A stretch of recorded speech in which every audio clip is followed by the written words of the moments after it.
বান্ধবীর বিয়ে বলে কথা, একটু তো হইচই করতেই হবে। বান্ধবী, তাও আবার কেমন বান্ধবী? আমার উঠবি তার ফ্রেন্ড, তার ছোটোবেলার বান্ধবী, একদম কেজি স্কুল থেকে তারা একসাথে পড়েছে।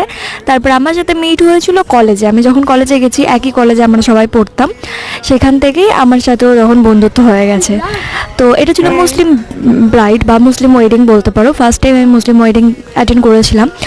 এটা ছিল গায়ে হলুদের পর্ব। আর মুসলিম ওয়েডিংয়েও যে এত মজা হবে আমি সিরিয়াসলি ভাবতে পারিনি, জাস্ট দারুণ মজা করেছি।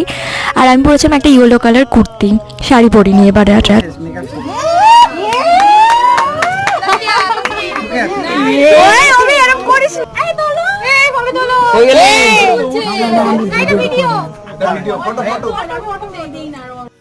এইটুকুনি ব্লগ দেখলে কিন্তু কিচ্ছু বুঝতে পারবে না। ফুল ব্লগ আমার আপলোড আছে অলরেডি, যাও গিয়ে এক্ষুনি দেখে নাও তাড়াতাড়ি।